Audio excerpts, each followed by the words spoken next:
What's the easiest choice you can make? Window instead of middle seat? Picking a vendor who sends a great gift basket? Outsourcing business tasks you hate? What about selling with Shopify?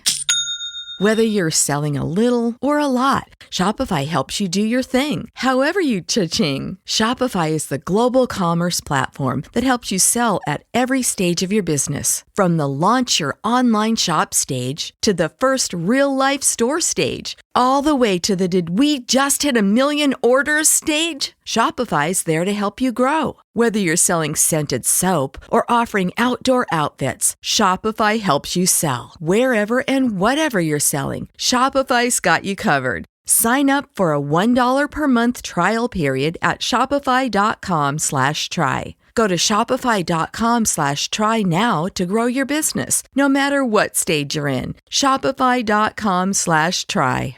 At Baker's Pharmacy, care is what's most convenient for you. Care is being here when you need us. We're open evenings and weekends. Care is helping you save more. Most insurance plans and discount cards are accepted at your local Baker's Pharmacy. Care is saving you time by managing your prescriptions online. You can request refills, check order status, and more. Care is convenience that works for everyone. Baker's, a world of care is in store. Services and availability vary by location. Age and other restrictions may apply. For coverage, consult your health insurance company. Visit the pharmacy or our site for details.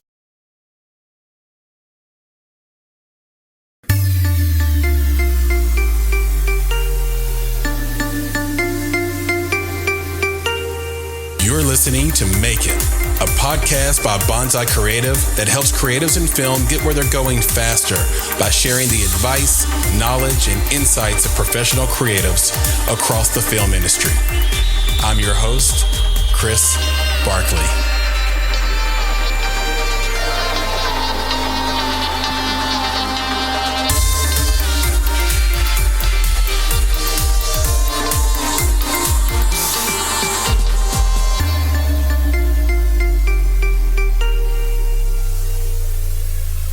Hello, everyone. My name is Vanzil Burke.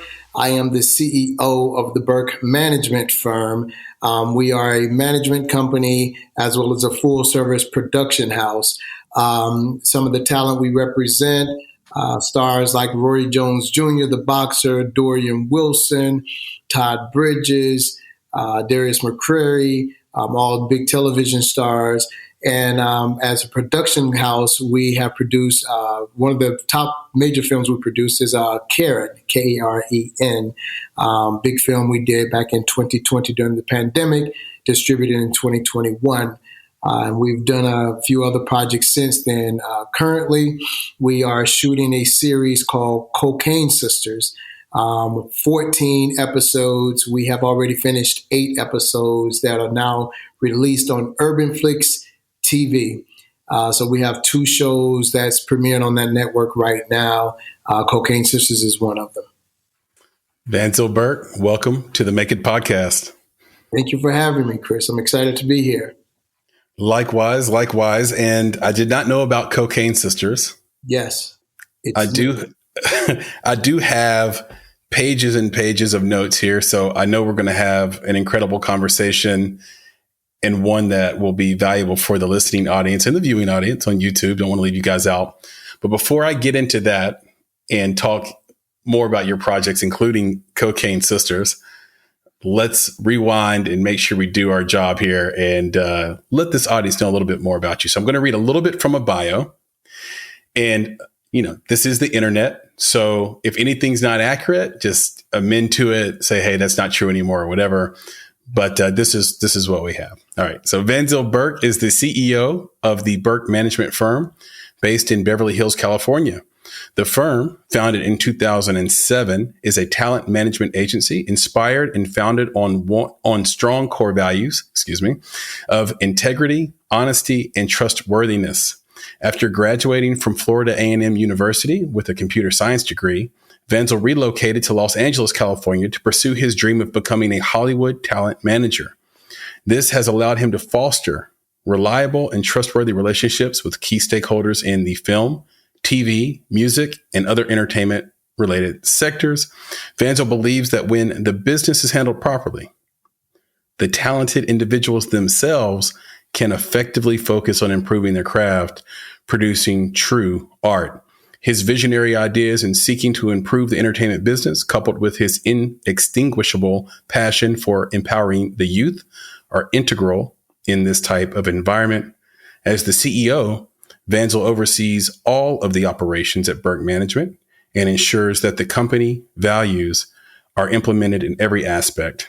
His brother Victor, great guy in his own right, serves as president of Burke Management. And Vanzil, I would love to start with take you way, way back in time here. I'd love to start with who was the Funky Fresh crew? Oh, I got chills. You took me way back. So the Funky Fresh crew, man, we were, just neighborhood friends, including my middle brother. So Victor is my oldest brother, and there's one in the middle of us. His name is Vance. All of us have the same initials, VTB. So Vance and I were in a rap group. Vance was the lead rapper, and it was 8 of us all together in the group. It was a big group of all friends, and everybody was related, meaning me and my brother, and then it was another 2 brothers, and then 2 cousins, and then so everybody was like related. But again, we just grew up together, and we started this rap group, and the rap group ended up being something. We got a song put on the radio in Middle Georgia, which that was a big deal, because to have a song on the radio was like huge. We were hired to perform at all of the local surrounding high schools for the proms. So we would be coming to do this special entertainment. Well, Victor was our manager. So because we're from a very small town and our families are well known in the city, my oldest brother used our shall I say influence in the city to pull some strings. So he went to the funeral home, say, "Hey guys, when we are doing events at night, can we use the limo?" So we could drive. So we were driven around in the limo, and they would have the group in the limo. And so it just made us feel like stars. My brother made us feel like stars. And I just always remember how he took care of us and how he made us feel. So that was the Funky Fresh crew. My role in the group, I'm short, right? We all are short in my family, rather.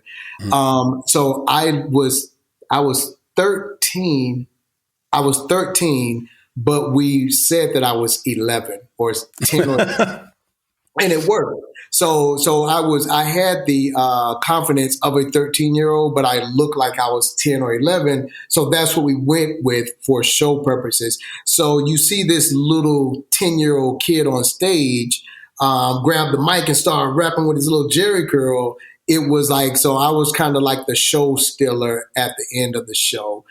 So that was the Funky Fresh crew, and that's kind of what got us started in the entertainment industry. That's amazing. What became of the Funky Fresh crew? How did you guys break up amicably, or was there like a falling out?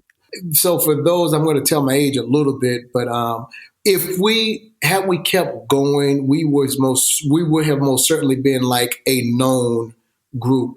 We hit right around the time that the group ABC hit. Mm-hmm. ABC was back in the day. They came like right after us, but we were being looked at also. But at the same time, my middle brother, who was kind of like the leader of the group, because he's always been like that leader guy. To this day, he's still that guy. So he started focusing more on his athletic career in high school. Mm. And so that became more middle school. But that kind of became his focus, is playing football, wrestling, and like being an athlete. So because that took the place of the music, we started going our separate ways. By this time, my oldest brother, Victor, was in college at Albany State University. And so, we didn't have my oldest brother to push, guide, lead us, my middle brother to kind of keep the ball rolling. And then I was just like going with whatever they did. So that's kind of how we kind of went our separate ways. But we all are still friends to this day. What's your favorite bar? Do you remember your favorite bar from back then? Yeah, you want me to do it? Yeah. All right, so my rap would go, it's so embarrassing. My rap would go, I'm the little guy that didn't rap last time. So don't get surprised if I bust or rhyme. I don't like boys, and it's like that. I'll slap them in the face and dare them to slap back. I said I'm only 11. I used to be 7. When I die, I'm going to keep on rocking till I go to heaven. So don't get upset or even mad. I may be little, but I know I'm bad. That was so. That's dope. Yeah, you say, what's your favorite bar? That was the only one. That was my rap, and that was it. That's all I said. Okay. Every show, that was it. People have to understand that, like, at the time that this was like popping, that would have been like a great verse. Like, rap hadn't become as linguistic as it is now. I think now we're like post linguistic, where people are just mumbling a little bit and sort of like the deliveries about.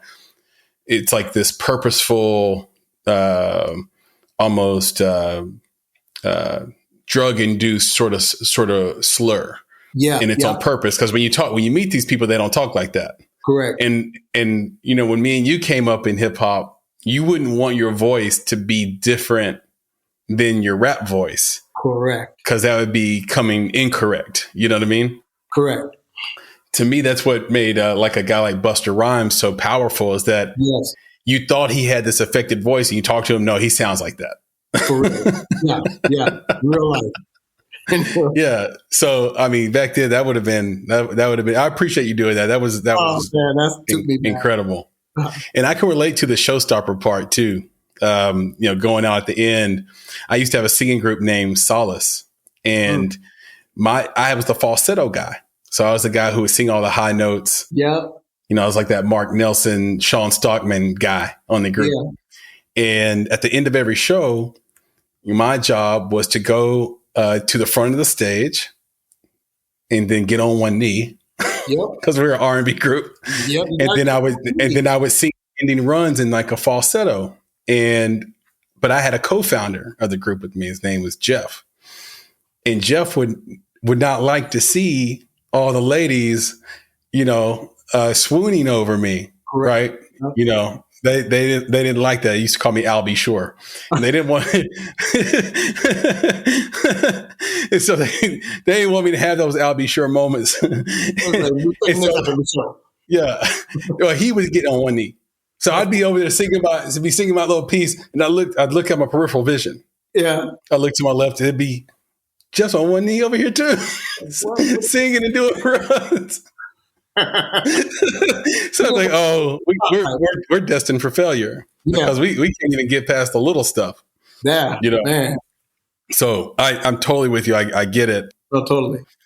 I appreciate you indulging that little part of your life for me, because I relate so much to it. But I promise you, we'll get on talent management and film here. Man, I thought we could rap some more. I was ready. Okay, go ahead. Yeah. Now I got your juices going. Your first client, correct me if I'm wrong, was your mom. My mom and my niece were our first clients. Yeah. How did you convince your mom to let you represent her? So you have to kind of understand how did we end up in LA. Yeah. So my middle brother had a child when he was in college. Okay. My mom and dad immediately took her so my brother could finish school, and his girlfriend at the time can go on about her career and life as well. So my mom and dad took this baby, right? Mm-hmm. I noticed right off, just like as a child, before she could walk, she was very talented. I've always had that gift to just spot it. So I could see it in her. She just would smile and just like it. And as she got older, she would walk and just all this personality. Yeah. So we lose my dad in 99, which that was tough. We lost him. So when we lost dad, I got to get my mom busy. So I say, Mom, why don't we put my niece, her name is Valea with a V also, put her in acting classes. So she puts her in acting classes in Atlanta. We live from Dublin, Georgia, which is about a 2-hour drive. So Valea's in acting classes in Atlanta. Meanwhile, my mom was an English teacher at my high school. My mom also was a drama teacher. So every year she would put on a spring play and a fall play at the high school. So she did that acting, our acting coach put it on these plays. So in the yearbook, and I'm going to bring this all the way back around, but in the yearbook, back in the day, you have your picture and people will sign the yearbook. Right. So in the yearbook for my mom's last year teaching, they asked her, what do you want to do when you retire? She says, well, I want to move to Hollywood and become an actress. And she put that in the book, not really realizing manifestation, not really understanding the power of words, not really understanding what you want, write it, and it will come to pass. It really does work that way. So she wrote that and said it and not realizing it was really going to come to pass because, we had no idea we would end up in Hollywood. Right. Fast forward to Dad passes. I'm now in Atlanta. And my niece goes to New York to do a competition called IMTA. She was 5 years old. IMTA stands for International Modeling and Talent Association. And it happens once in New York, once in LA, twice a year for really kids. So my niece goes to the one in New York. Agents in LA say she's brilliant. She should be in Hollywood. And mom, meaning my mom, you should be in Hollywood too. So they call me in Atlanta and say, hey, we were told we should be in Hollywood, but there's no way we can do that. But it's just impressive that they think we should go.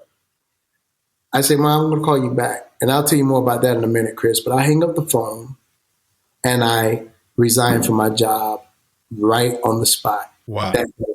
Because I already knew in my degrees in computer science, I was working for a company in the field of computer science. And I wasn't happy. I was not fulfilled. I was making great money, single in Atlanta, had a brand new convertible BMW, money, but not happy, not fulfilled. And I just lost my dad. So, so I'm like, there's nothing holding me back. I want to be a manager. I want to be in Hollywood. And I needed a sign, and that was the sign. So I quit my job that day. I walk out. I call my mom and say, Mom, I just resigned. We're going to Hollywood. She starts crying. Why'd you do that? That didn't make sense. Why? So we leave, and I'm like, let's go. And so we pack up, and we move to LA. My mom and my niece became my first clients. And I didn't know what I was doing, but we, got her on Actors Access and backstage and had her doing some background work. And she did a John Legend music video and little things like that, but I didn't know what I was doing. I didn't know anybody, but I just jumped in and got started. And that was in 2002, between 2002 and 2004. That is an incredible story. That's an incredible. Thank you for sharing that, because we have had a few people that make those type of commitments. We had a previous guest named Emil Giardo, who grew up in East LA, had a tech job in San Francisco. He said he was making a ton of money, basically almost doing nothing, and just walked out the same way you did. I just wonder, I know you were looking for a sign, but how did you know that was the sign? Because I literally asked that day for a sign. I asked, when I was speaking to someone earlier today, Chris, I meditate every day and I talk to God. And when I talk to God, I literally say, God, show me the way, make it plain, make it clear. I don't want to try to figure out, wait, was that it? Was that the sign? Make it plain, make it clear. And that's what that was. I always ask, just make it plain, make it clear. And so I was literally like, it was big problems at my job with me. The company knew I wasn't happy. they probably were going to fire me to be, one, because I just I wasn't in it and I wasn't committed. And so I'm like, I need a sign. Like, God, just give me a sign. And I'm telling you, Chris, after I said that, I sat at my computer. Within 2 or 3 minutes, my phone rings, and it was my mom. So I knew what that was. I knew right away. I'm like, that's it. That's it. And when I resigned, my boss said, "Wait, what's happening? What are you going to do?" I said, "I'm going to move to Hollywood." And he said, "When did you decide that?" And I said, 5 minutes ago. They thought I was really going through it and grieving, because my dad's like, he's like, "We know you're going through a lot. You grieve." I'm like, "No, my dad always said, once I graduate from college, I can do whatever I want to do, but I got to graduate from college first." And he says, then you can take your degree anywhere. And so I said, I don't have kids. I'm not married. I have a degree. I have, dad left us money. So I'm like, I have resources. What am I afraid of? So I'm out of here. That was it. What a story. You mentioned that you were working in IT. I'm curious, and majored in computer science at Florida A&M. Great university, by the way. Yes. Have you, fast forward to today, has that background helped you at all in celebrity management? And if so, what ways? Usually if someone's on someone's computer, it's like, "Oh, talk to Vanzil." I'm like, don't talk to me. You got to waste everybody's time. You don't want to be tech support. Nah. So the reality is this. I went to Florida A&M University to major in biology pre-med. That was so let me go back. I went to Florida A&M University because of the March 100. Let's be clear. Okay. Yes. So the March 100, the world's greatest marching band, right? 100%. So my dad took me to see the band in like 91. I was like in 8th, 9th grade or whatever. I see the band perform in Atlanta. And when I saw the band perform, I've always been the kind of kid that once I see something and I know that's what I want, like, I'm going to make it happen. Like, that's it. So once I put my mind to it, so I saw the band perform and I'm like, "Dad, I got to be in that band." And he was like, "All right, son," because I was in high school band anyway. So from that point forward, from 9th grade until I graduated, my eyes were set on Florida A&M University to be in the March 100. So I go to Florida A&M. I joined the marching band, the March 100. One of the best decisions I've ever made in my life. My closest friends were still just like this, band members. It's a very special band. Anyway, I started majoring in pre-med biology at Florida A&M University. I was going to be a cardiovascular surgeon. I always said that when I was a kid, I'm going to be a cardiovascular surgeon, not really realizing entertainment was always my thing. So my first semester, Chris, my grades were horrible. I mean, like, I was studying and I was making 30s and 20s. It was horrible. So the professor pulled me to the side, said, "Well, I got 2 questions. One, you can't do pre-med and be in the marching band. Like, you can't do both." And I said, "Well, that's a problem for me because I chose this university and my mom and dad are paying out-of-state fees. I don't get financial support, financial aid from the state or school. My parents pay for everything cash. And because I'm out of state, they're paying lots of out-of-state fees so I can be in this marching band. So that I got to be in this marching band. Like, that's why I came here." She said, "Okay, why you want to be a doctor?"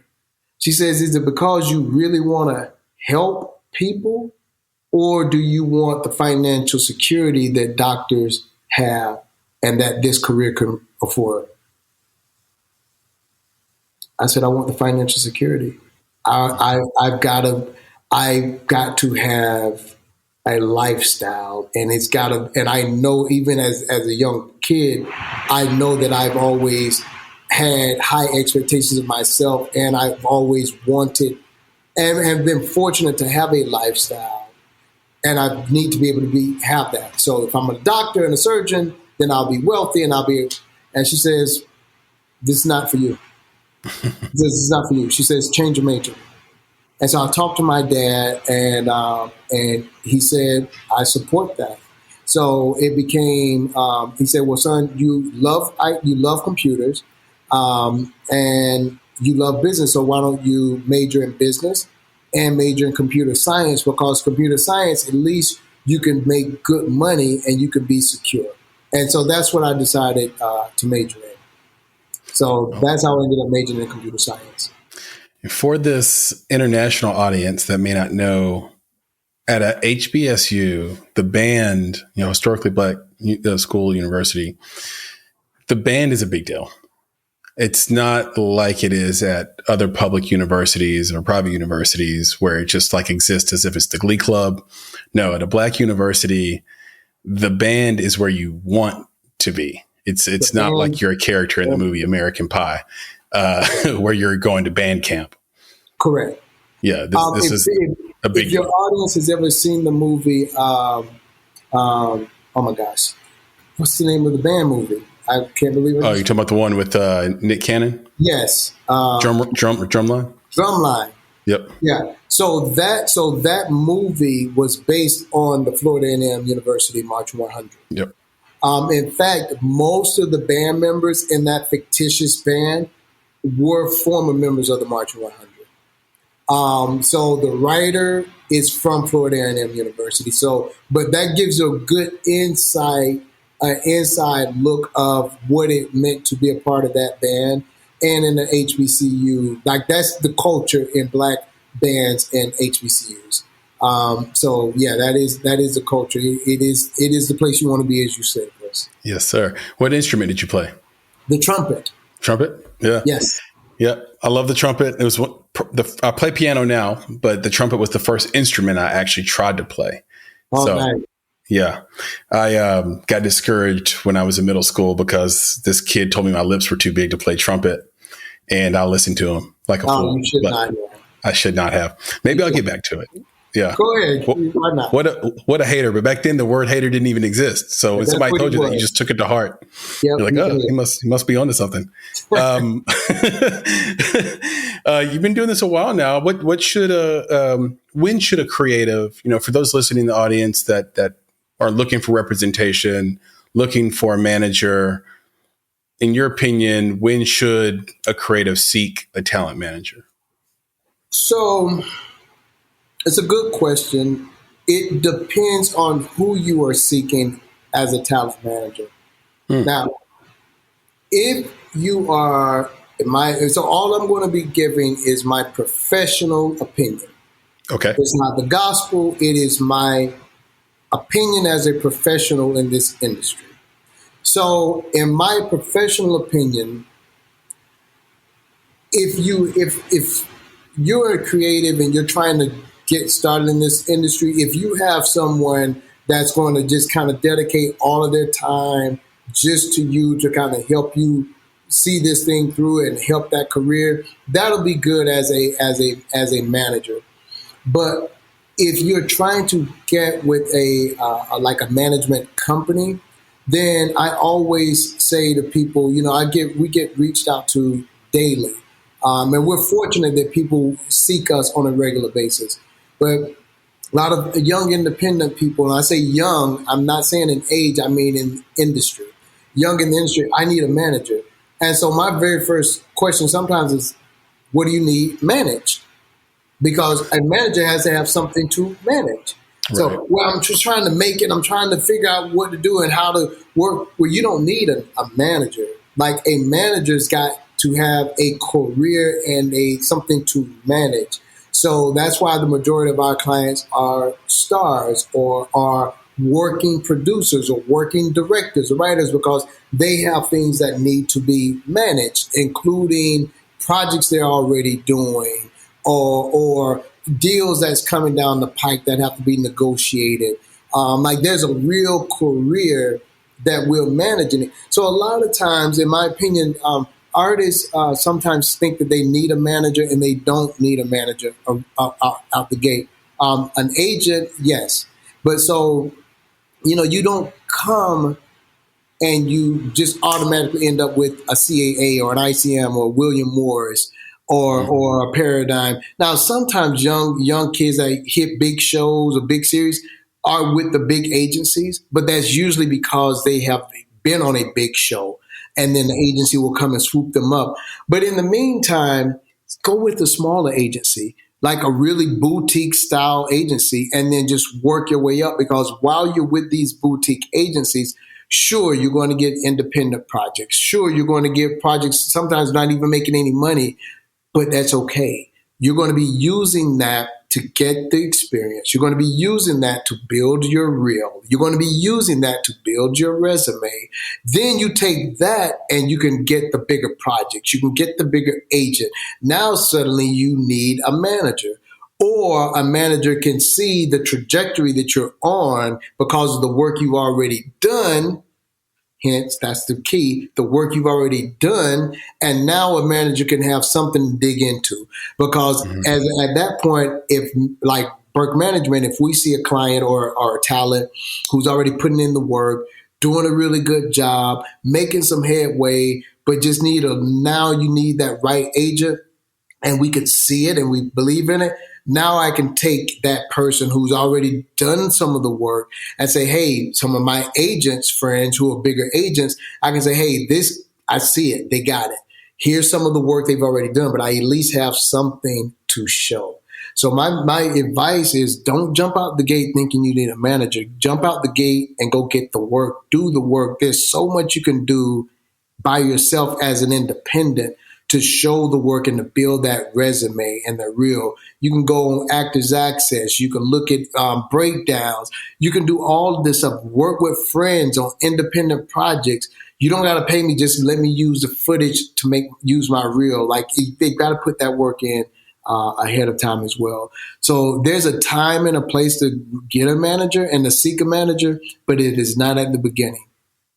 How many people can a manager manage before a creative says, this is a problem? In your professional opinion, experience. And the creative meaning they will be a client?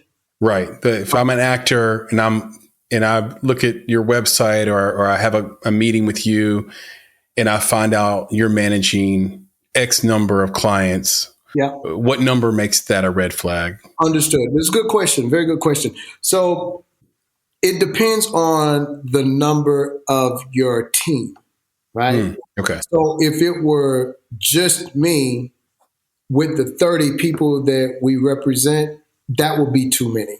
That would be a lot for one manager to do an effective job. Now, agents can have hundreds, thousands. I'd say, each agent can have hundreds and hundreds and hundreds, right? An agency that have several agents can have thousands, right? So, but because our team is like, I'll say 8 deep between me, my brother, and the rest of the team, it's like 8 of us. Because it's 8 of us, and we all, we have our own area of responsibility, so to speak, but we all are a team.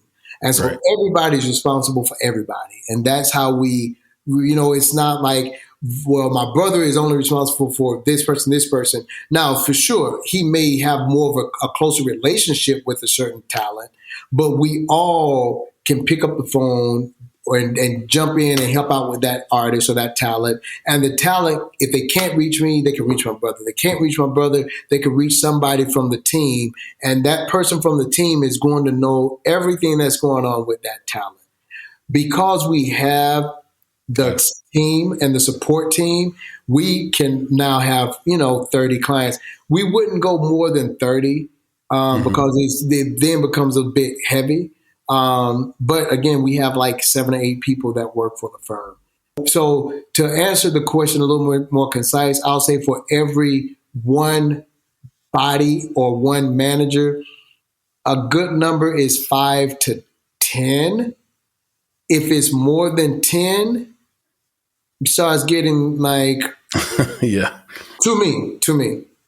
There's something else I think I should add clarity to. There are 2 types of managers in the television and film side of the business, right?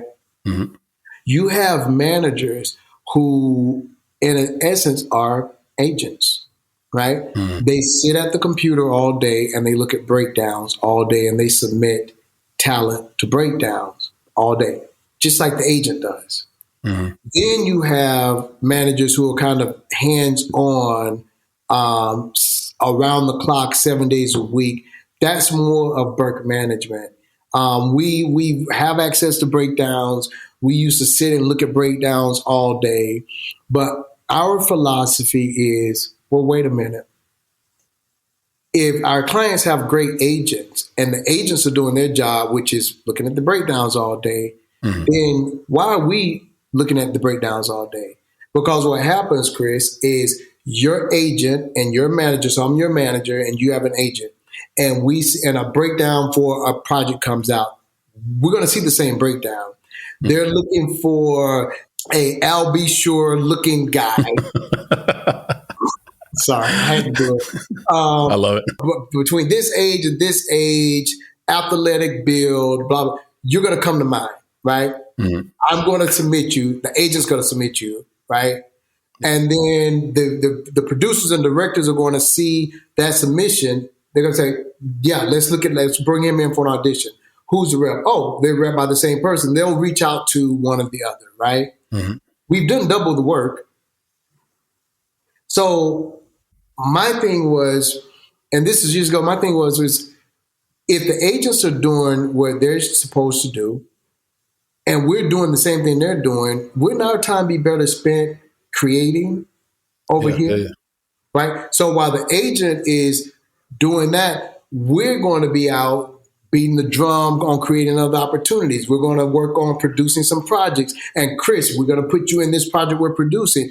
And you may say, hey, Burke, I've got this idea that I want to produce and I want to write it and boom, boom, boom. So we'll start working on that and helping get that together and helping get funding and help put that whole and using other clients that we have access to make your project fat. While we're doing that over here, your agent is over here submitting you and pitching you for other projects and getting you auditions. So that's how we found it most effective for our setup. So again, it's two types of managers. It's types that kind of sit and look at breakdowns all day, and you got some that's kind of hitting the pavement in the field, on the road, and that's us.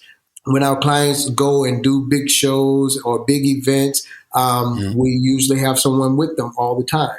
Somebody from the team will travel with our clients.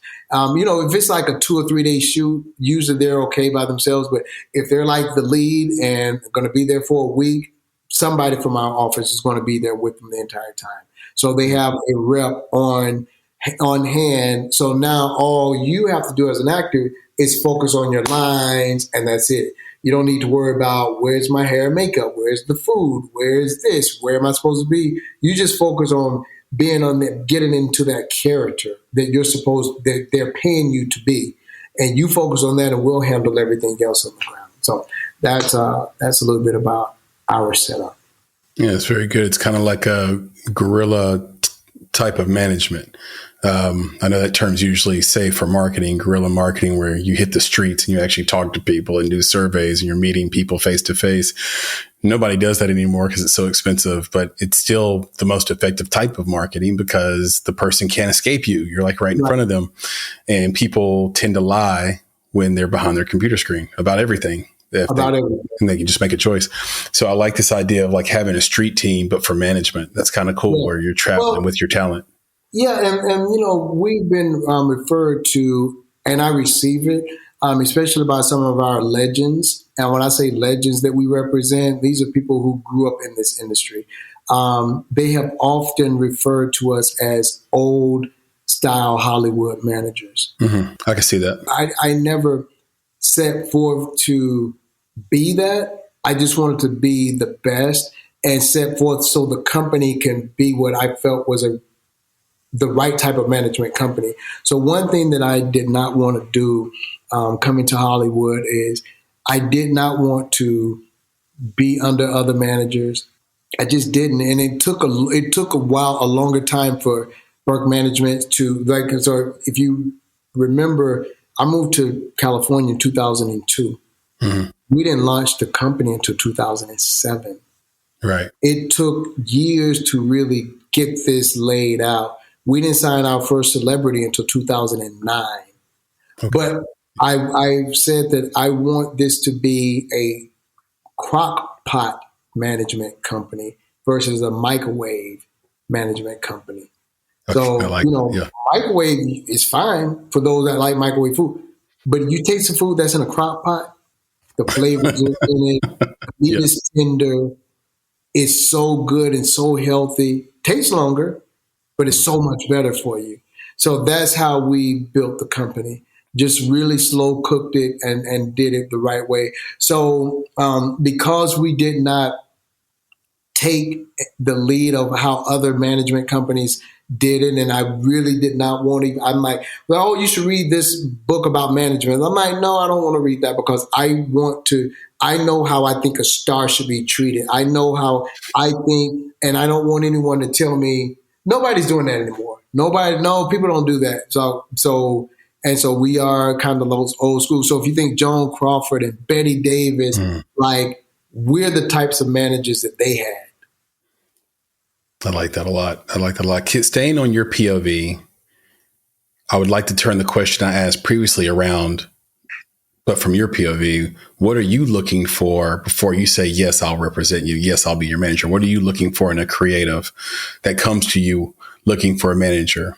What are those attributes? So first and foremost, we've got to be able to believe in that talent and that creative. We've got to be able to believe in them, because the reality is when we step in these rooms and these pitch meetings to pitch the creative, usually the creative is not there. So I've got to be able to pitch the creative with so much conviction that I can convince whoever I'm pitching to sign up for this, whatever it is, putting them in a project, funding a project, producing with. I've got to be able to really convince and sell that. I should say we, because our team, it's a group effort, right? Right. So what we look for is, one, is it someone that's easy to work with? Because everybody's not easy to work with. It's got to be and so it's got to be the right fit for us and us for them, right? So we look, one, to see if it's going to be a good fit for us. Is the chemistry going to be right? So typically our process is, if someone is interested, even if they're famous, it goes through my VP. Her name is Tanisha Cameron, and my oldest brother, Victor Burke. Mm-hmm. They do the first leg of interviewing before it even comes to me. My brother, because he's my big brother and he knew me before I knew me. So he knows me really well. He'll know what's a good fit for his young brother. He'll say, my brother, this wouldn't be a good fit for my brother, or this would be a good fit. And he'll call me and tell me, hey, bro, so you're going to love him. Or he may say, I'm going to hold my thoughts, let you. But he usually knows. So it's got to be like a really good fit for all of us. And then I meet with them. And so when I meet with them, I'm looking for the drive. I'm looking for you got to believe in yourself before you can get me to believe in it. So I look to see, do you really believe in it? Now, a lot of times people believe in it way more than they really should. Like, okay, I know something's not going to be a good idea, or I feel like it's half-baked, but they're so convinced. I'm not a dream killer, Chris. I'm not going to be like, oh, this is good. So I'm not going to kill the dream. I will always encourage someone to keep going, even if it's a no from us. It doesn't mean stop. It just means it's not the right fit for us. Or you're going to end up being frustrated because I know we're not going to be able to give you what you are going to need in order to succeed. I've even said to some people, you're going to make it. You're going to be just fine. You have what, but it's not going to be beneficial with us, and it's not going to work with us. But please keep doing what you're doing. You will make it. I can name things and people now who are huge and doing incredible things. And I literally said that. it's a no for us, but you're going to be just fine. Thank you for that. That's great. And I love this idea of, there's such a stereotype in Hollywood of producers being a little too honest with creatives and people who have a dream. I've heard these horror stories of producers saying, you're never going to make it in Hollywood. You should move back where you came from. Stop doing what you're doing now. Things like that, where they could have just said no.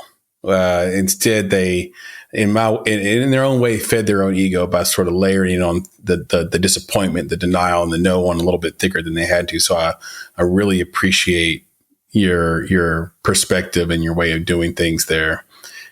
You mentioned the movie Karen in your intro, yes. And we are going to talk about Karen. But it makes me think about all the movies that you've executive produced and you've been a part of. And yes. We lived in that world as well. Vanzil, we have 3 feature films in global distribution. We've done some projects, short films, comedy specials, etc. And we have our own little sort of matrices on how we decide to invest and why. And we have a really long, I shouldn't say really long. It's an hour and a half, 2-hour episode just strictly on how to invest and what to look for. But I'm here with you today. So I have to ask you, what's more important from an investment perspective for Vanzil? Is it the cast, the filmmaker, or the story? Which one do you look at most when you're making an investment decision? The story. Story over everything. Story is king. I love that. I've always said that. And sometimes I'll get pushback. Sometimes I won't. Sometimes people won't even know what that means. But I would love for you to expound on that a little bit. Sure, man. Sure, Chris. Nothing is more important than the story. Not even me. Nothing is more important than the story. We are trying to, because at the point you make the talent bigger than the story, then it becomes about the talent, right? Mm-hmm. Now, sure, you need the talent to tell the story, and you may have the talent that you feel that can tell that story best, but they are not the only ones who can tell that story. But that story is the only one that can tell that story, right? So unless you're not going to tell a story and you just want to have an actor because of who they are, basically free for all and improv the whole thing, then that's a different thing. But if you have a script and a story, then the star of that needs to be the story. Mm-hmm. So nothing is more important than the story. So we have to say that often. And now I'm going to put my executive producer hat on, my management hat off. So, and why did I say that? Let me tell you why I said that. If you look at the films that we've executive produced, every one of them has several of our clients in them. Mm-hmm. Several, right? And it's been a gift and a curse. The gift is I can attach my clients to projects we're producing with no money because they're our clients, and I have back-end deals with them. We take very good care of our clients. So that's a gift. Well, the curse becomes when they're on the project, if there's a problem with them as a talent, because they're not perfect, they're human. Mm-hmm. I have to then come down on them as a producer and as an executive producer with the understanding the story is the most important thing. Mm-hmm. Yes, you are a great actor. Yes, you're my client, but you're now affecting us telling this story, which then affects the investment. That can't happen. Right. So we've had to fire some of our own clients from our own projects, and that has been tough. And we've had to do it on more than one occasion. But we do it, Chris, because nothing is more important than the story. That's a great example of that. I've never heard an example like that. But what's fascinating about it is what has to happen next. Your ability to keep them as a client after you fired them from set. Yes. That's got to be an interesting and difficult dance. Well, it is, but they understand, our clients understand, nothing's more important than the story. And they understand that. And so every day, every hour costs. As a producer, you've done this, you know, it costs. So at the point where you're costing the production and you're costing because you aren't prepared or whatever reason, right? We've got to make the decision and now we've got to make a business decision at this point. Right. And we have been able to retain every client. It's only happened like 2 times, maybe 3 times. 2 times I could think of right off. And they're still clients right now. And great friends too. Because again, you know, it wasn't that we just came in like, oh, you're out of here. It was like, hey, like, you got to tighten up. This is what you're now holding up everything. This is a problem for the production. So like, but these are the things you got to fix like immediately. You need more help, need more support. All good. We're going to bring that in for you. We're going to do this. We're going to make every effort to make this work. All right, let's give it another shot. Come. All right, so now it's costing us. This production is costing us $37,000 a day. I don't have that to keep paying. So we got to do what we got to do because this show's got to go on. I love it. And I did a script review recently with a friend, and at the end of it, she was just talking about how does anybody ever know when the story's right or the script's right anyway, almost as a built-in excuse for her. And I said, you'll know because people will start clamoring to it. It's the thing that no one wants to hear. But the truth is you'll know that your song, your story, whatever it is you're creating is great when people start to want to buy it and be involved in it. Everybody knows when something's incredible, and they immediately will recognize, hey, have the shares of this incredible thing been bought up yet? If not, I'm interested, right? It's no one walks past a bar of gold on the ground. Correct. They stop, they look around. Yeah. No one, they pick it up, right? So that's how you know you've gotten there. We talked about your film, Karen, and this came out during the pandemic, but also during a moment in the zeitgeist where the term Karen started to become prominent, meme-worthy, Twitter-worthy, and it has persisted to this day. So I'm sure people still seek the movie, find the movie in searches and things like that. It ended up being #1 independent film on Apple TV and iTunes. I'm curious about, did the project get any social or cultural backlash, or was it received positively for the most part, or both? Can you talk about a little bit of the reaction to this movie that came out exactly at the moment this thing was happening in the world? No, it was tough. It was tough. We shot Karen, the movie, in Georgia. And I'm going to share with you a full circle moment. Please. So remember, I mentioned once I graduated from college, I moved to Atlanta. And I lived in this in a suburb of Atlanta. And it was like an all-white neighborhood. Mm-hmm. And that was the neighborhood I left to move to Los Angeles. Well, that was the neighborhood we shot Karen in. And we did not, it was not planned. That was the location that the location managers found. And when we reported to set, I was just like almost in tears. And I was just like, my brother was like, what's going on? I'm like, bro, this is like, because I don't think he had really even seen the house before. And I'm like, bro, this is the neighborhood. And I went and showed him the house. Like, this is so just to be there now as a filmmaker was just incredible. But we were experiencing some real Karens while we were shooting the movie in this neighborhood. So when you see the movie, and I do encourage everyone to go see the movie, it's a really good movie. And I'm not just saying it because... Can we still watch it on iTunes and Apple TV? Absolutely. Yep. You can stream it. You can watch it. You can go to Amazon Prime. You can find it there. I always say, because all of our films we own them, meaning we don't sell, we license them. So because they're licensed, after 6 months, a year, depends. Then they go to different platforms. So what I would recommend is, for any of the films we produce, just Google it, and then when you Google it, it'll tell you where you can watch it right then. Okay. But when you see the movie, and for those who have seen it, a big portion of it in the neighborhood takes place in this cul-de-sac.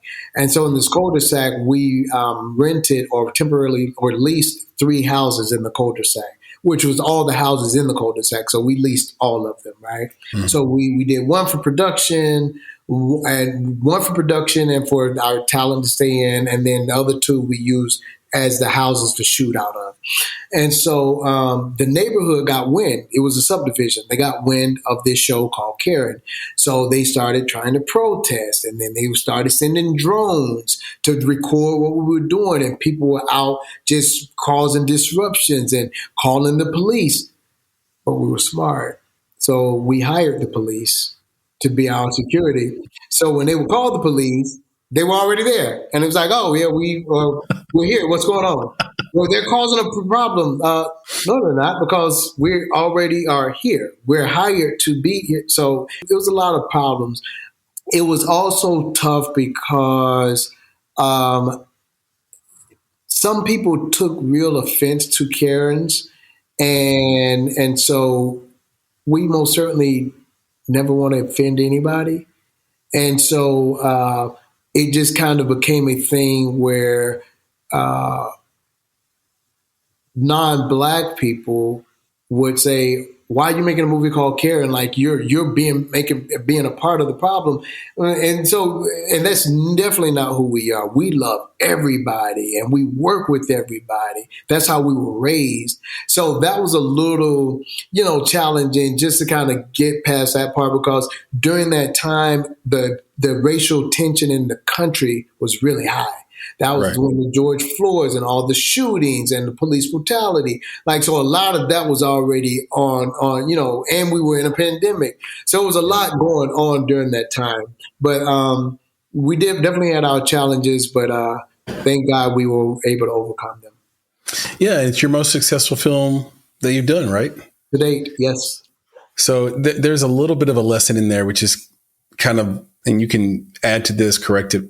But my sense of it is that, look, there's a story to be told. Story is king, but we also have to sell this thing. Yep. And what do we name it where, our film of this size, this budget can be seen and get notoriety? And that's where you're wearing the producer hat, the filmmaker hat, and the marketer hat all at the same time. Correct. Right. So if people can get past the title, then there's a lesson, there's a message in the film. Right. And I think the fact that it did so well is evidence of that. Correct. Yeah. And kudos to Taryn Manning, who was a total sweetheart to work with. The reason I'm pointing Taryn out is Taryn allowed us to use her name to attach to the project and didn't ask for any money or anything up front. And that's just because of the relationships. Her manager is Sheila Leggett of Leggett Entertainment. Sheila's a very, very good friend. And so I was able to deal with Sheila. And because we are friends, although we both are managers, so in the eyes of the world, we'll be competitors, but we don't look at it like we're competitors. If I can help her, I'm going to help her. If she can help me, she's going to help me. And I told her, I need you to give us Taryn and let us attach her, and let's see if we can get this thing sold, because the script is so good. She'd be perfect to play our Karen, and we could get this thing done. And they agreed. And so kudos to Taryn Manning for playing ball with this. Yeah, tremendous actress as well. And you've probably seen her in Orange is the New Black and a few other things. She's incredible.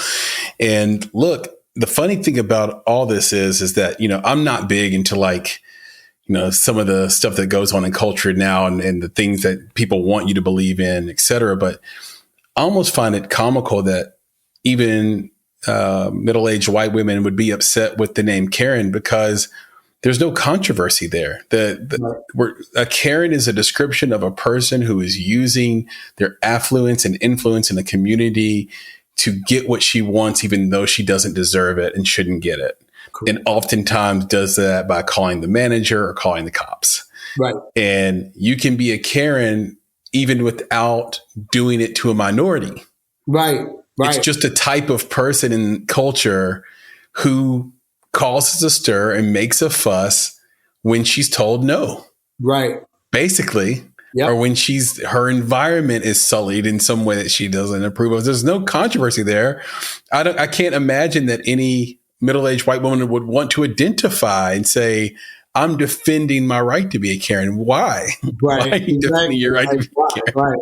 Right. You would want to be that. You mentioned shooting in Atlanta, companies in LA, Beverly Hills in particular. And this is a great opportunity for those listening to sort of get a sense of the difference between the two places, the two communities. You have Georgia, which is the number one global spot for film production and TV production. They spent $1.2 billion in subsidies last year alone, about 30% higher than the next place. But then you have LA, which is just sort of the home of the film industry in the world. So can you describe the differences between the LA and Atlanta film communities? Yes. So, how shall I say? There will only be one Hollywood.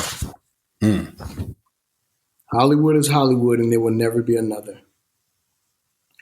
That's not to slight or take anything away from Atlanta or Georgia. I'm born and raised in Georgia. I love Georgia. Absolutely love Georgia. Georgia has done an incredible job in this space by encouraging people and productions to shoot there because of the tax benefits. Hollywood is a lot more expensive to shoot films here. The benefits are hard to get, and they're not as high. They're not as high as the benefits in Georgia. Georgia, they're easier to get and way higher. So why wouldn't you shoot there? Here's the challenge. The challenge is because Hollywood is Hollywood, we have way more actors in Hollywood. We have way more crew in Hollywood. So when you are dealing with Atlanta or Georgia, you're not going to have as many crew everywhere, as many actors. So it could be harder to get quality crew in Atlanta or in Georgia because usually the quality ones are already on projects because there's going to be constant projects. As you just mentioned, it's the largest production hub right now is Atlanta. So because that they are working and they're working a lot and they're getting the good work. So when you're coming in as a smaller independent production, not these big majors, you're coming in as a smaller independent. And when I say smaller, even $2 million or $2.5 million project is small compared to a $20 million project, right? Mm-hmm. So you're not going to get that creme de la creme crew a lot of times. It's going to be a lot harder. Whereas LA, you have a lot of great crew people here. And they're ready and willing to work. Not that they're not in Atlanta, but it's just more in LA that's available. Right. So that's one of the things, that we found. If we lost someone from the crew, like even a key, we can have a key replaced, and we can have a key replaced in no time. Right. An hour, they're on the way. It's going to be a lot harder in Georgia to replace a key. Right. And get a good quality key.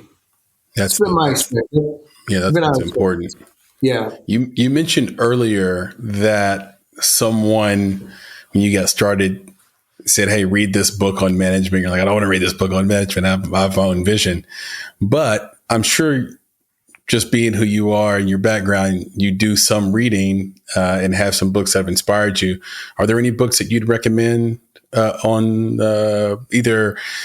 Oh, I won't even contextualize it. Just what books would you recommend for this audience? Absolutely.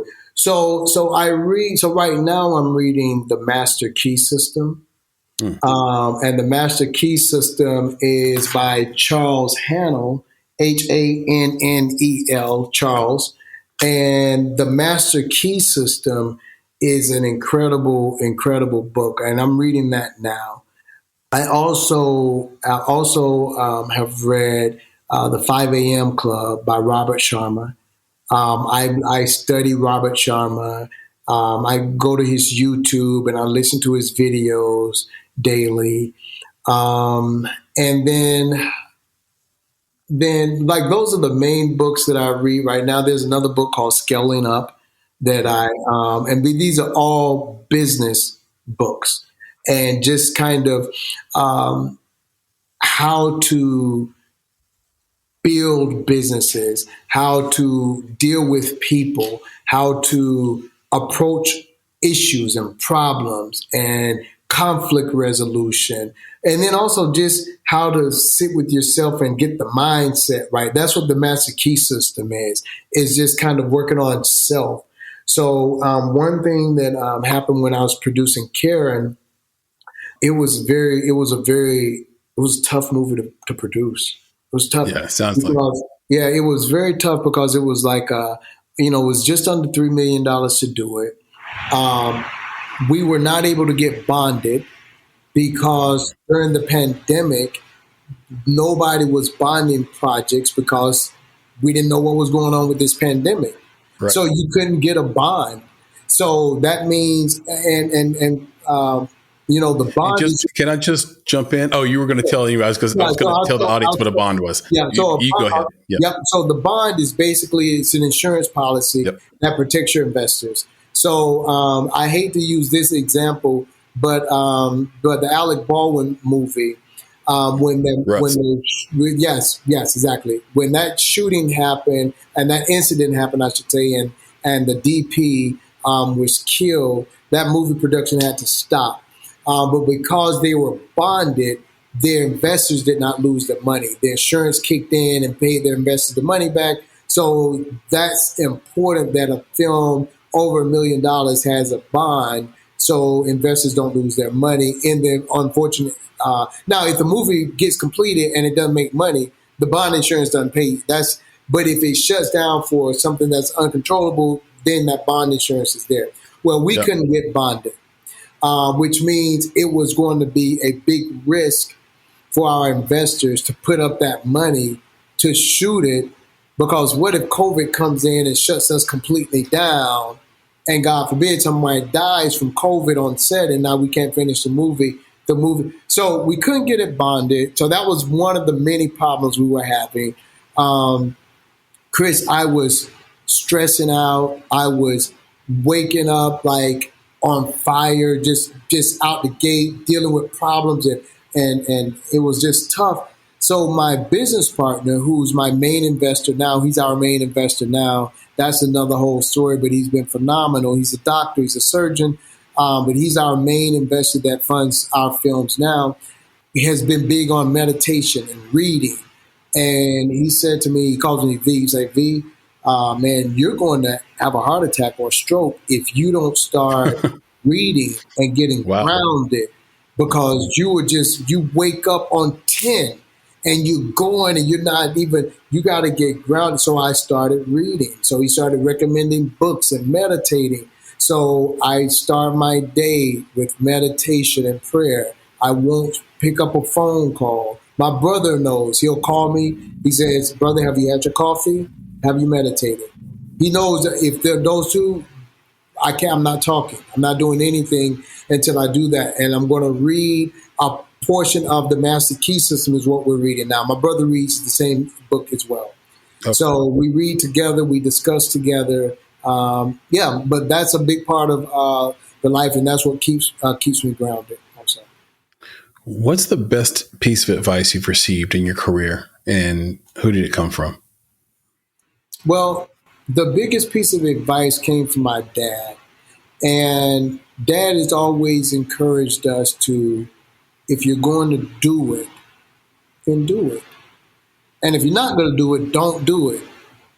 And I knew exactly what that meant, which means don't half step and do anything. If you're going to go out and be a producer, then go be the best producer. If you're going to go be a manager, go be the very best manager. And if you're not going to be the very best, and if you're not going to be the very best and do your very best, then don't do it at all. That was from my dad. As a professional, and again, my dad left us before he could see this side of us, but I know he can see it. I could feel it. He's here, right? So he knows exactly what his boys are doing, and he's proud, and that makes us proud. But my business, my business partner and our investor gives us advice all the time. But I won't give you the advice that he has given us. The next advice I'm going to give is from a former client who's a good friend and a producing partner now. We just were not able to really effectively manage her. We were a younger company. But we just thought it'd be better that we work as producing partners together and friends, and we have a wonderful relationship. But it's the phenomenal actress, Victoria Rao. You guys may know her from The Young and the Restless, or Drusilla from The Young and the Restless. Phenomenal actress, writer, director, producer now. I've got my first experience as a producer working with her, and I'm forever grateful for that. But the biggest piece of advice she gave me, we were doing our first project together called The Rich and the Ruthless. And we did 4 seasons of that. And it's on All Black and BET right now. Yep. So we've been fortunate. Everything we produce as Burke Management and Vanzil Burke has gotten distribution. So that's been incredible. But that project, I'll tell you, was a little bit over $100,000 the first season. And she got that from one investor. And she told me, she said, Vanzil, she said, when you get money from your investors, get it back to them, whatever you do. She says, because if you get them their money back, even if they don't make money, but if you at least get them their money back, they will always give you money. But get your investors their money. Don't you even take a dime until you get them their money back. So that's what we do. So when we take money from investors, and again, thankfully, we are fortunate enough to go usually to one investor now. But if I get a dime from an investor, my goal is to get you at least 12 cents back, at least 12 cents. But if I can't get you 12 cents, you can count on you getting that dime back. I'm not taking a penny. I'm not taking a penny, and I usually put that in my deal.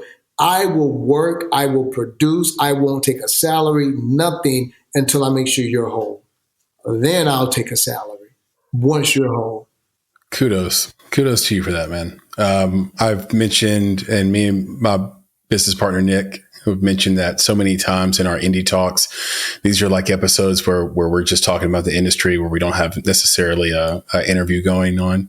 But we're always shocked when we see producers that have investors and they aren't working hard, and they feel like, hey, my fee was in the budget and we're good, and they just don't realize that, hey, we're your angels. We're the people that believe in you. We're the people who are going to keep believing in you and want to see you go a place. Are we self-interested in the most positive way possible? Yes. But we're the ones that believe in you. So thank you for saying that. Yeah. What do you think are the biggest mistakes filmmakers make? And what advice would you give them to maybe avoid those mistakes? One big mistake is... And it could be actors. I should just say creatives in general that you work with. One mistake I say is not starting something. Right? You got to just start something. You have to, if you believe in it, start putting together a plan and start something. Don't just think it to death, right? Don't be afraid to pull the trigger and go for it, especially if you believe in it. That is a mistake, and I think the way you avoid it, but plan and put in the proper planning to do it right. Don't just, I want to start shooting a movie and I have a script and I need, $200,000. I got $30,000 now. I'm going to go just start tomorrow. Well, I'm not necessarily saying that, but definitely put together the plan and put a date, like put a stake in the ground. We're going to start on this date. Then that's what you work towards. Even if you have to change the date and push it out a little bit, at least you got to put something in the ground. You got to put a stake. So that's the big mistake: is don't procrastinate. Don't plan it to death. Don't think it through to death. Like, just go for it. It's not necessarily for filmmakers, but outside of the actual craft that's in the movie itself. But for entrepreneurs, I always say one of the best movies that never get listed as best entrepreneur movies is There Will Be Blood with Daniel Day-Lewis. Most people will say Glengarry Glen Ross or like some other sales type movie like that. And those are great in their own right. But the one that's underrated is There Will Be Blood, Daniel Day-Lewis and Paul Dano. It's an amazing movie.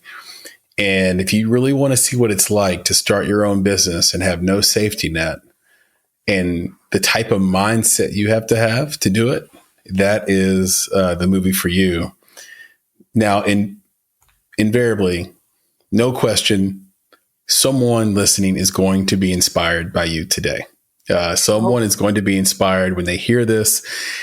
And so with that understanding, me just knowing that's going to happen, someone's going to say, okay, what if I want to be like Vanzil? Like, what if I want to go be a talent manager? So what are the first three things you would teach someone that just made the decision today that they're going to be a talent manager? What would be the first three things you'd teach them on their journey to be a talent manager themselves? People first. Mm-hmm. Okay. People first. Well, I should say God first, but that's just kind of quite naturally. But people first, not money, integrity, honesty. As a talent rep, you got to have those three down. The people first. Nothing's more important than the people. People first. You have to have integrity. This is a business where that's all you have. And then that honesty. You just have to have that real honesty. People first means if there's a project that a client is asked to do and it's a good payday, but I know it's not the right project for them, I'm not going to say, but we really could use that commission. So let's do that when I know it's not the right project for them. People first. I have to think about where you're going as a career. Do I think that this is a good role for you? And you are a young parent with children that's going to see this, or parents. Would they like? I think we think about all of that before we take projects. People first, then integrity. You have to have a high level of integrity to be in this business, and as a rep, and to do it the right way. A high level of integrity, because as a talent rep, I literally represent somebody. So when I am done with this interview, while I'm out about in the streets or in LA or Beverly Hills, I am still a rep for very famous people. I have to have the right amount of integrity. I can't go and curse people out. I can't act stupid. I can't be out drinking and drunk, because if something were to happen, it becomes such and such's manager was seen doing this. Such and such's manager was, because I represent them. So that integrity has always I'm going to always treat people right. We as a company are going to treat people right. And everyone who works with Burke Management has had that same philosophy. So we ask these questions when we're interviewing. I had to go through this with my oldest brother too. Yeah. Like to make sure he understands what our philosophy is. And then just being honest, having that honesty, be honest to be able to tell someone, hey Chris, that ain't it, bro. That's not it. You got to try it again. God, I know you can do better, but that's not it. As opposed to, okay, yeah, that looks good. That sounds good, Chris. If it doesn't, I've got to be able to be honest with our clients and say, that ain't it. Or, we have to have hard conversations sometimes. You're not looking polished. Just being honest, because that goes a long way. That goes a long way.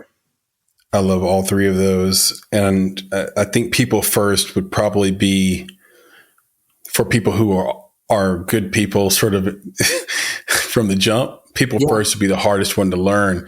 But there are other people who they are kleptomaniacs. They are affected by vices. And then I think that number 2, number 3, that integrity, honesty part starts to get really, really difficult. Now, on the actual tools and tech side of this, if someone was to start a management firm, talent management firm, is there any software or tools that you use or that you'd recommend they use to start their business or to track or manage their clients? Listen, the tool that we use in the industry is IMDb Pro, right? So okay. I would say definitely you would need IMDb Pro, sign up, pay for it. You can't really do anything on a real level without having IMDb Pro. Right. As far as any other tools, and then, breakdowns, it's just good to kind of be in the mix with breakdowns, and then also just having access to the trades so you kind of can be in the know. So Variety, Hollywood Reporter, yeah. Just so you're aware and being in the know. Love it. Headline. Very, very good. There's some interesting tools coming out. IMDb Pro will always be, I think, sort of home base because they took the time, they did the work, as you said earlier, to sort of build that reputation. Mm-hmm. I know Variety has V-Score. Mm-hmm. They're trying to sort of compete with V-Score. There's a service called Luminate that's really interesting, but incredibly pricey. But if you're in the industry, it might feel worthwhile to get into that because it has all these breakdowns and you can export them and have them as your own spreadsheet. So shout out to Luminate as well if you guys want to look that up. Without naming names, or if you want to name names, you can. Have you ever had a celebrity that you've had to turn down as a client? So they're already a celebrity. And if so, why? So there's been a couple of times that we've had to turn down celebrities as clients, as potential clients. And the reason why is when we first started, if you were a celebrity, we would sign you, right? And it was almost like clockwork. But then after a while, we started really understanding who we were as a management company and those values you talked about before. Those values and making sure that we are a good fit for people and people are a good fit for us, right? So if we know, because I've been doing this so long now, literally since I was a kid, and I didn't go into that, but me and my brother were managing people since I was in middle school and he was in high school. So because I've been dealing with talent so long, I now have gotten that piece where I know based on conversations and what you're looking for, if we're going to be a good fit for them. So there's one very famous person in particular. I'm a fan, which was even harder. I am a fan and love the work. But we were in a meeting and my brother and I were meeting with this person and we just kind of looked at each other and it's like, we love it and we love you, but it's not going to be a good fit for us. We would sign now, we would get champagne and toast and everybody's happy, but I can guarantee you 4 months down the road, 5 months down the road, they're going to be very frustrated. You're going to be very frustrated because what you're looking for is, in our opinion, a little bit unrealistic and not to say you shouldn't go get it, but we are not the ones that are going to try to get that for you, and it's going to end up being very frustrating to you. Yeah. We don't want to do that. And so, so we just have gotten better at saying no. Do you ever have to deal with writers for your clients? Writers? Yeah. Like RIDER, like what's the strangest writer that you've been, again, without naming any names, if you don't want to, have you ever had any super strange writers in a contract? No, I'm not going to say super strange.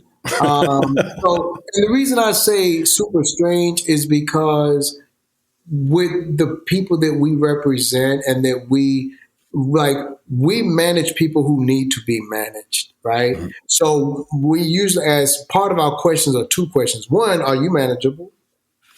And then two, do you need management? Like, do you need management? Because everyone doesn't need management. Like, we had another very famous person on a big show, but they just didn't need management because they do so much for themselves, right? Yeah. And so they need management, but not our style of management because we're very hands-on. And you'll see where I'm going with this. So because we're very hands-on and we are good with signing on people who need to be managed, we just so they come in and they listen to us. So we get what would you like in your writer? And they, I want this. And we're like, yep, no, we're not doing that. No. Well, here's your writer, and you're going to be very happy with it. And our clients trust us, and they trust us, and they say, yep, okay, this is good. I'm glad. I'm happy with this. So it's been nothing crazy. We kind of do a little bit more than they need sometimes. We're going to make sure they have security, and we just are very protective of our clients. I don't think I need all that. Like, you don't realize what you need. We know what you need, and this is what you need. And then they get there, like, oh my God, I'm so glad I had that because I didn't realize. Like, yeah, but that's what we're here for. Yeah. When I think about Burke management, I think about this concept of adding stars. I want to say this came from Derek Sivers, but I could be wrong about that. I'll have producer Elise and Papa Bear double check me on this. But, the idea is that, if you go to a hotel and it's a 3-star hotel, the hotel manager might ask, how do I make this a 4-star experience? Okay. Now, how do I make it a 5-star experience? Right. And you don't have to stop there. How do I make it 6-star, 7-star, 8-star? And when I think about what you're accomplishing and doing every day, I think to myself, Vanzil sits back and says, okay, we got a 5-star experience right now for this client. What will we have to do to make it 6? 100%. You got it. And I really appreciate that about your approach. Now, tell me if this is true or not, but I think when you were a child, you got to see LL Cool J up close when he came to Albany State University for a homecoming concert. Yes.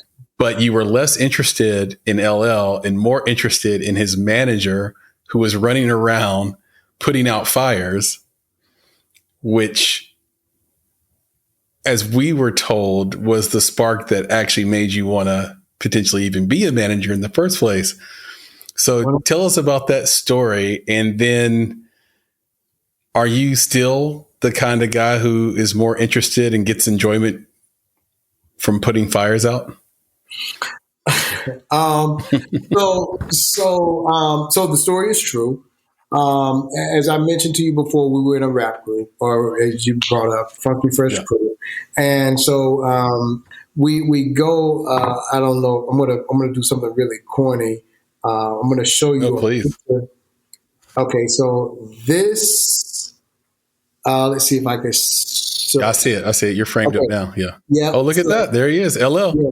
So that's me in the blue shirt. That's my middle brother, the other rapper, in the white T-shirt, and the LL in the middle. And if you see behind, you see payphones back there, right? Mm-hmm. So my oldest brother, Victor, is one that took that picture. What happened is Victor wanted me to take a picture with LL. I was so scared, but I go and take the picture with them. And then after we take the picture, my middle brother goes off to the corner and talks to LL. His manager then comes and uses that payphone.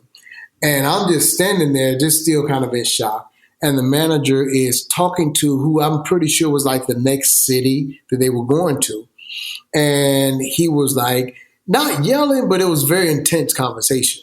Yeah. And so he's in this intense conversation with them. And I was like kind of nervous and scared listening to him, talking to this guy or whomever he was talking to. And then everything kind of de-escalates and he gets it all back together. It's like, all right, great. We'll be there in the morning, blah, blah, blah, blah, blah. Fine. So after that was over, we walk over to LL.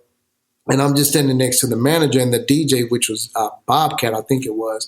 And LL kind of looks at him and says, hey, how's everything going? Everything good? And then the manager's like, yep, everything's perfect. And I was just thinking, no, it was like World War II just a minute ago. World War II. But then the manager looked at me and winked, right?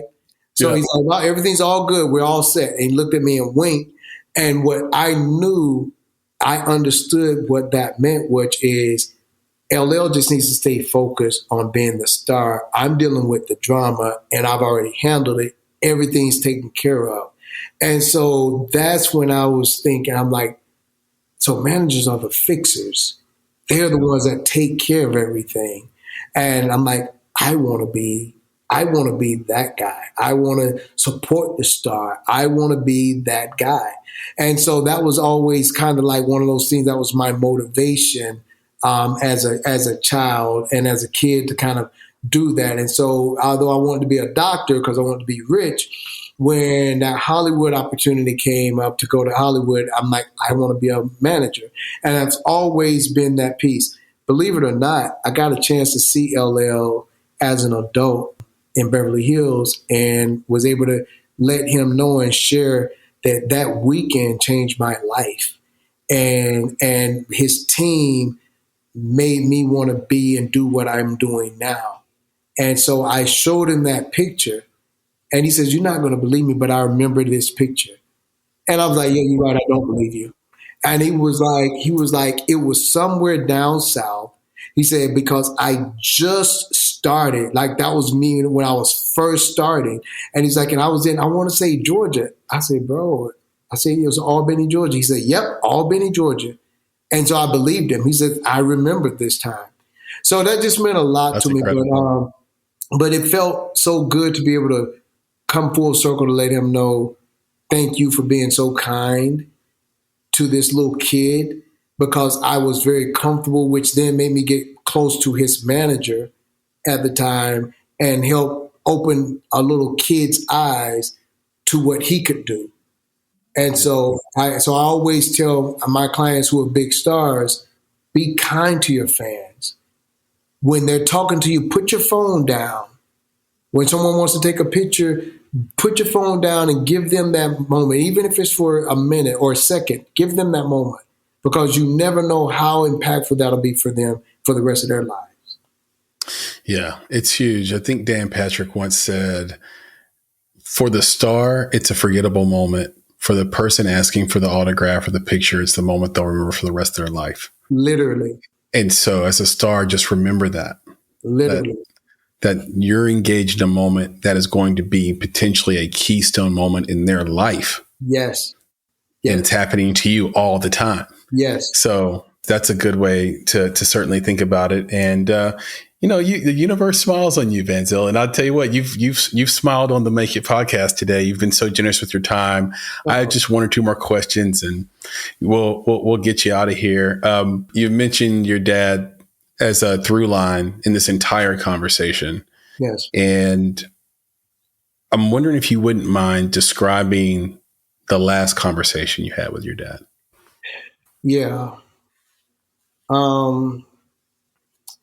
Yeah, man. So my dad had a brain tumor. He died from glioblastoma multiforme. It's a brain tumor that killed Johnny Cochran and John McCain. And it's a devastating, horrible form of cancer. And the last conversation that I had with my dad, he just encouraged me to keep going and don't stop. That he was hopeful to be around but he wasn't sure what God had planned for him. And always take care of mom, and to just never give up and just always go. And he's very proud of us. And he says that no matter what, make sure you finish school. I was a junior in college when I lost him. And so that was the last conversation that I was able to have with him. And then for about the next 3 weeks, he was, really not able to talk. And then he transitioned. Wow.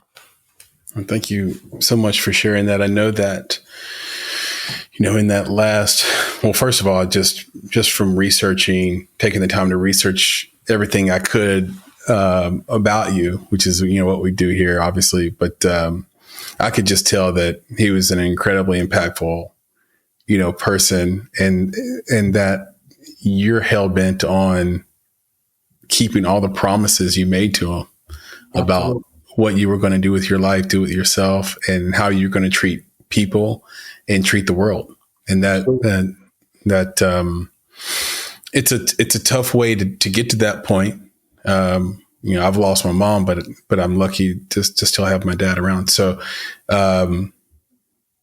you don't want to take it for granted, and you certainly don't. So I think that's incredible. You work with a lot of talent, a lot of actors, and I hear this a lot from actors, that the rejection that happens, on a casting call, on an audition, whatever it may be, just in daily life, magazines, publicity, etc., Twitter, gossip. It's very difficult. It's very difficult to manage your mental health in Hollywood as a celebrity or as someone who's trying to become a household name. And I'm sure also as a person who has to manage people that are going through that, you go through the same thing. So I'm just curious if you've been in a dark place before, and if so, how did you get out of it? So, because I'm so spiritual, I can't say that I've been in a dark place before, like that, because I am very spiritual. So I know where my help comes from, and I know where, like, I pull my strength from God and not from man. Mm-hmm. So a man telling me no that's like my brother says, when I'm told no, that's the beginning of my negotiating, because I'm going to get that yes, right? So I'm not saying that I'm perfect and I don't have bad days, because I do, but I don't really go into dark places. Now, as it relates to my talent and our clients who do get told no a lot regularly and can get beat up, the way we do two things. One, when they go in audition, we tell them and we stress this, don't audition for the role, audition for the room, right? Mm-hmm. Because you go in, don't even think about getting that role. Just audition, impress the producers, impress the directors, impress the casting director with your audition, period. Because even if it's a no, if you kill it, they'll remember that. They will remember that. Another role may come up for that same project, or a role will come up for another project they're involved with, and they're going to remember that audition that such and such did? They will get, and that's where the direct offer comes from. We do it all the time as producers. We're casting shows that we're producing, and we will remember an amazing audition that we did not select them to be in that role for whatever reason, but we remember they'll be perfect for this project because of that audition. Remember, go pull that tape. I think the name was so-and-so. Go pull that tape. And we'll look at it. Yep, make them a direct offer. Happens all the time. Really? Yes. So wow. Don't be discouraged if you don't get a role. Just my thing is, did you have a great audition? Did you audition for the room? And did you leave a good impression? Man, I killed it. I felt good. Great. We won already, whether you get that role or not. Right. It's like it's a temperament thing. Yeah. And I also think, even though it may not have been your intention, you did kind of answer the question though, which is, I think, hey, find something to be spiritual about. It could be religion. It could be something else. and you've talked about it a few times in this conversation, the power of meditation. Yes.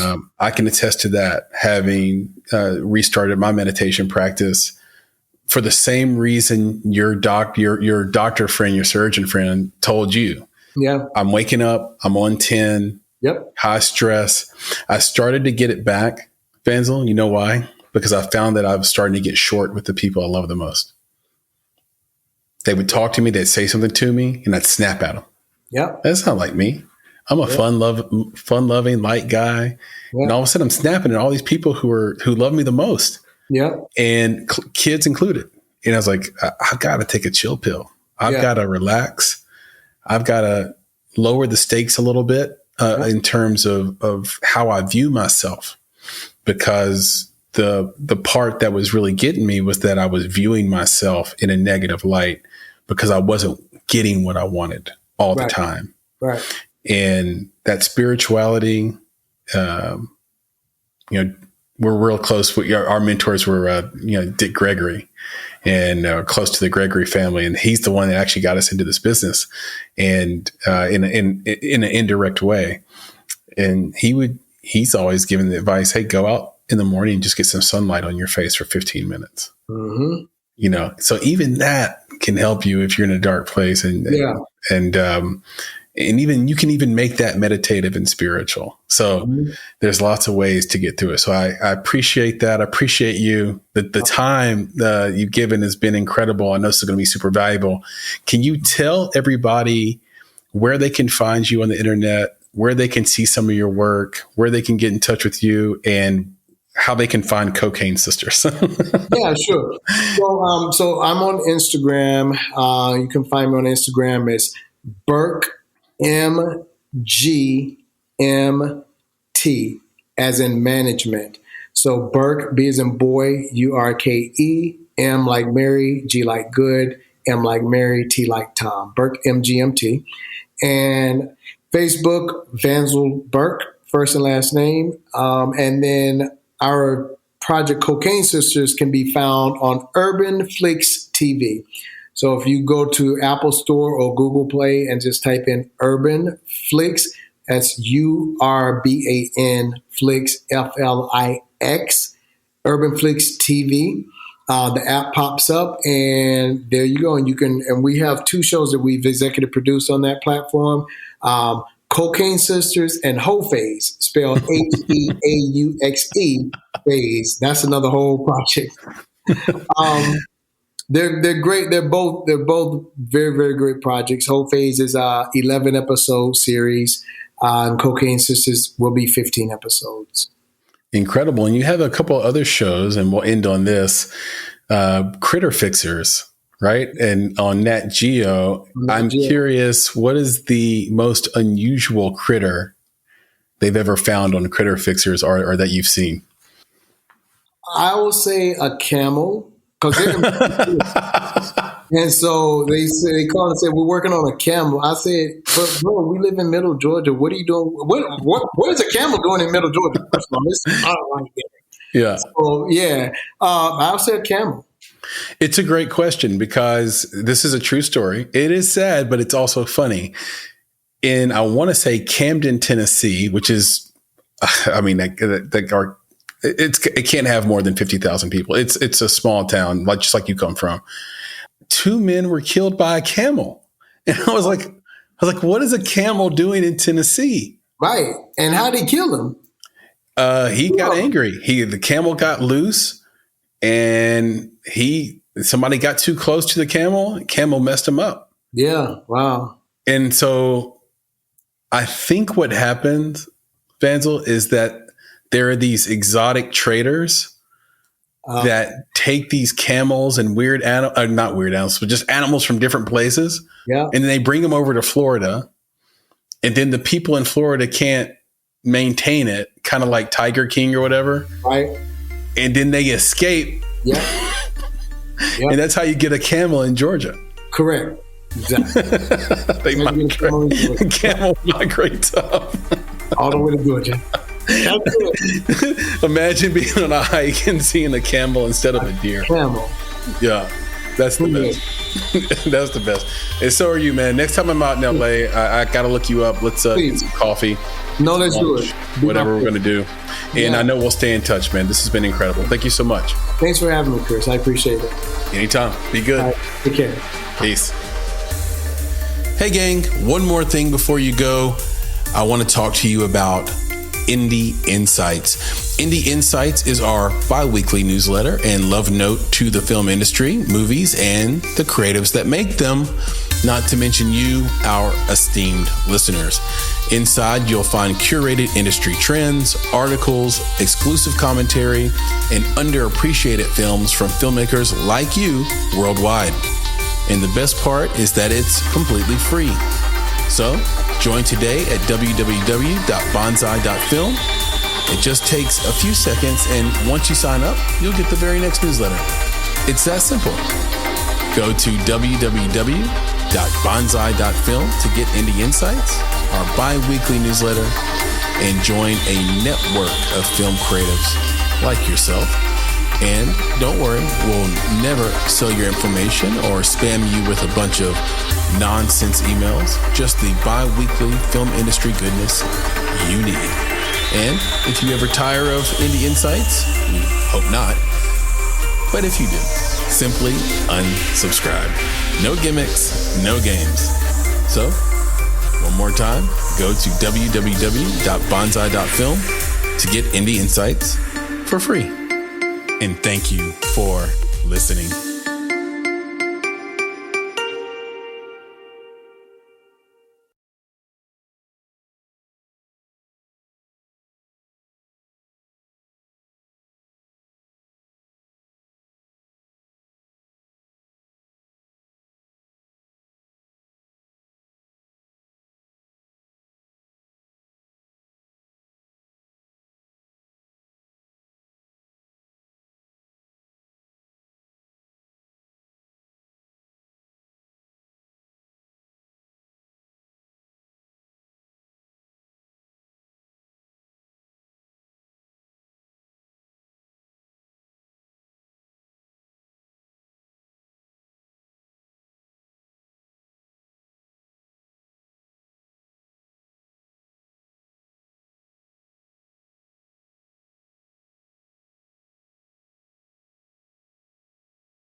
At Baker's Pharmacy, care is what's most convenient for you. Care is being here when you need us. We're open evenings and weekends. Care is helping you save more. Most insurance plans and discount cards are accepted at your local Baker's Pharmacy. Care is saving you time by managing your prescriptions online. You can request refills, check order status, and more. Care is convenience that works for everyone. Baker's, a world of care is in store. Services and availability vary by location. Age and other restrictions may apply. For coverage, consult your health insurance company. Visit the pharmacy or our site for details.